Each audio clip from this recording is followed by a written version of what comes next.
Assalamualaikum warahmatullahi wabarakatuh. Selamat pagi teman-teman semuanya. Mari kita belajar tema 2, menyayangi tumbuhan dan hewan. Subtema 2, manfaat hewan bagi kehidupan manusia, pembelajaran 6 ya. Di subtema 2 ini, di pembelajaran 6 adalah pembelajaran terakhir di subtema 2 ya teman-teman. Mari kita berdoa terlebih dahulu sebelum kita melaksanakan kegiatan di pagi hari ini. Berdoa mulai. Bismillahirrahmanirrahim. Berdoa selesai. Untuk teman-teman semuanya silahkan untuk disiapkan alat tulisnya. Mari kita berkonsentrasi di pembelajaran yang ke-6 ini. Tujuan pembelajaran dari pembelajaran 6 tersendiri. Dengan membaca teks dongeng, siswa dapat menemukan pesan yang terdapat dalam dongeng dengan tepat. Yang kedua, dengan mengamati teks dongeng, siswa dapat menceritakan kembali isi dongeng dengan gambar. Yang ketiga, dengan kegiatan diskusi, siswa dapat menyebutkan arti penting bersikap baik kepada sesama sebagai wujud pengamalan sila Pancasila yang dilambangkan dalam Garuda Pancasila. Yang keempat, dengan kegiatan review, siswa dapat menemukan sifat pertukaran pada perkalian dengan tepat. Lanjut ya, teman-teman. Hari ini Benny ingin bercerita tentang dongeng yang pernah dibacanya. Benny terkenal pandai bercerita di antara teman-temannya. Ia bercerita tentang kuda dan keledai. Kuda dan keledai adalah hewan yang digunakan untuk mengangkut beban. Juga sering digunakan untuk alat transportasi. Apakah kalian ingin tahu ceritanya? Mari kita simak cerita di slide selanjutnya. Kuda dan keledai yang syarat dengan beban. Pengarang Aesop. Ya, mari kita simak ya. Cerita dari kuda dan keledai yang syarat dengan beban. Pernah ada seorang pria yang memelihara seekor kuda dan seekor keledai. Kebiasaan pria tersebut memuati keledainya dengan beban yang berat. Keledai tersebut terhuyung-huyung karena beban yang terlalu berat. Sementara kuda berjalan dengan beban yang ringan. Pada suatu hari mereka melakukan perjalanan. Keledai berkata kepada kuda, "Maukah kamu mengangkut sebagian dari beban saya? Saya merasa sangat tidak enak badan. Jika kamu mau membawa sebagian bebanku, mungkin saya akan cepat sembuh. Beban yang terlalu berat ini bisa membunuhku." Kuda hanya menendang-nendangkan kakinya. Ia berkata kepada keledai agar tidak usah mengeluh. Ia tidak mau diganggu dengan kata-kata keluhan. Keledai terhuyung-huyung selama perjalanan setengah kilometer. Tiba-tiba ia terjatuh ke tanah dan mati. Seorang pemilik datang dan hanya bisa berpasrah dengan apa yang telah terjadi. Ia melepaskan beban dari keledai yang telah mati.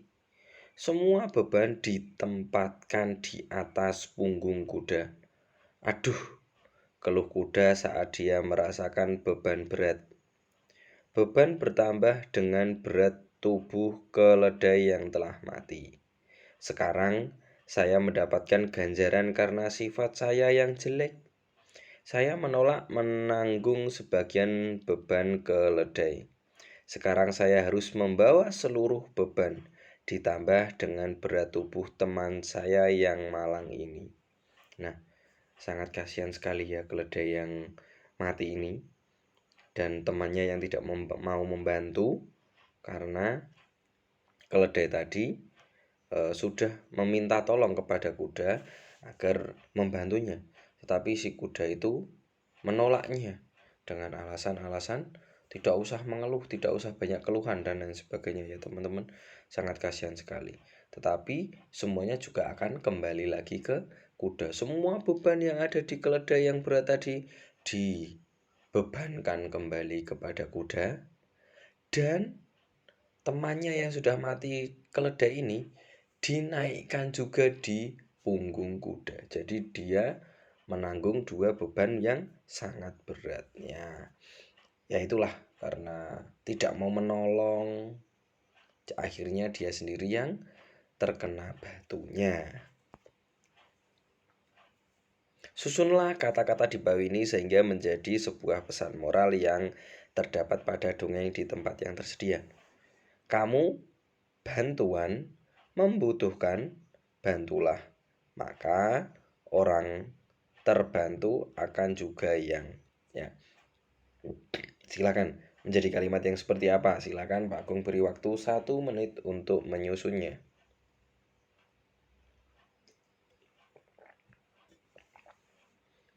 Silakan boleh dirangkai-rangkai. Ya, seperti apa ya nanti jadinya.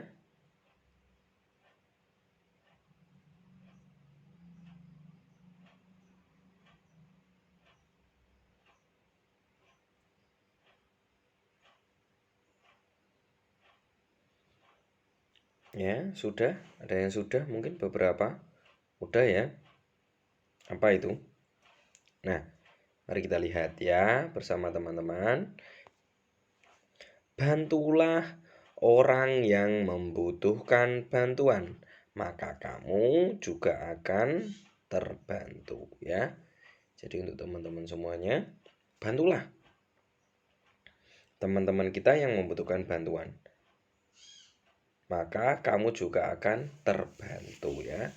Jadi kita ketika ada orang yang membutuhkan bantuan, senantiasalah kita untuk membantunya agar kelak nanti kita juga akan dibantu oleh siapapun itu ya yang ada di ketika kita membutuhkan bantuan. Benny dan Edo pulang sekolah bersama-sama. Di jalan ia menemukan seekor kucing yang jatuh ke selokan. Benny menolong kucing tersebut dan membawanya pulang ke rumah. Edo tidak mau membawa kucing tersebut. Ia geli pada bulu kucing. Setiap orang memiliki sifat yang berbeda-beda. Dalam satu keluarga pun memiliki sifat yang berbeda-beda. Begitu pula dengan sifat orang dalam satu lingkungan tetangga. Di lingkungan sekitar rumahmu ada banyak tetangga. Setiap tetangga memiliki sifat masing-masing. Tulislah nama orang yang berada di lingkungan tetanggamu yang memiliki sifat-sifat di bawah ini. Apa ya? Siapa ya yang memiliki sifat penolong, dermawan, ramah, penyayang binatang, dan lucu? Nah, silakan boleh dituliskan sifat-sifat berikut ini di bawah ini ya.